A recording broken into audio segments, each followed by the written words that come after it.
of today is a way forward, which seems very poignant at this moment in time.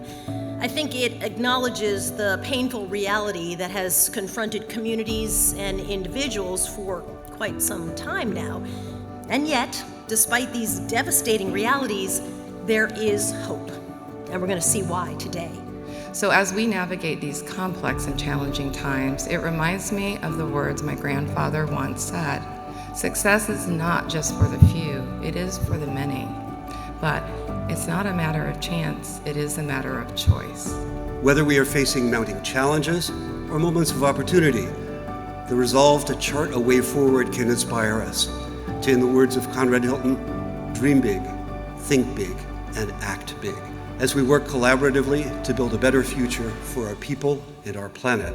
Today, you will hear how leaders from all over the world have charted a way forward to overcome obstacles, navigate through uncertainty, and make a difference by serving others. We go from here to await that moment when we can discover that we are kin.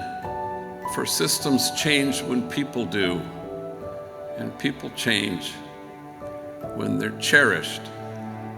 And this symposium is not the place you've come to. It was always going to be the place you go from.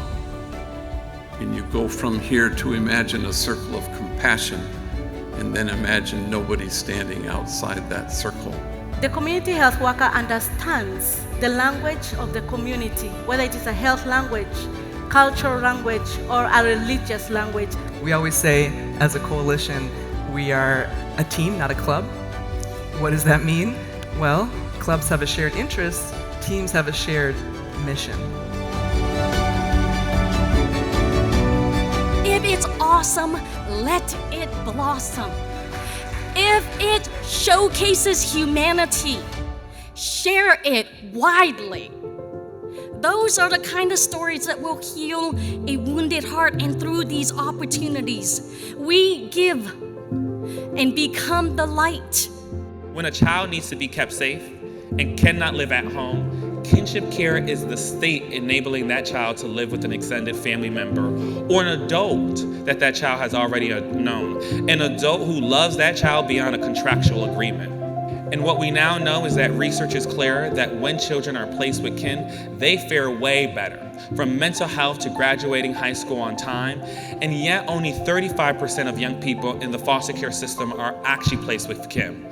But it doesn't have to be this way. We are in a precipitous time of extraordinary change, of collapsing systems and systems being born anew. And how we relate to these machines and these technologies will determine so much of how we relate to each other and to our mother, Earth. The United Nations and National Geographic did a research study where you saw indigenous languages thriving, you also saw the ecology thriving. And there's a direct correlation between the two. And save the language, you also save the land.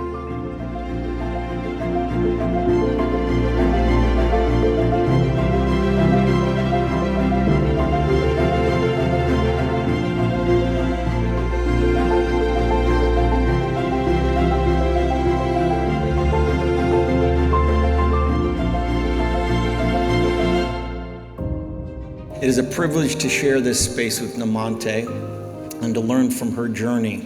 Her voice is an acute reminder that the solutions to our interconnected crisis of climate, biodiversity, and human well-being already exist, and it is rooted in the knowledge and the resilience of indigenous peoples, the true stewards and protectors of our natural world.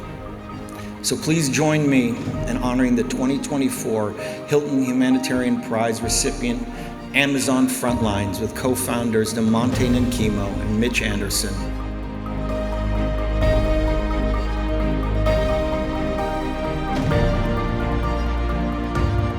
Estamos conectados con la tierra, estamos conectados con el aire. Sin aire, sin tierra, no vamos a existir.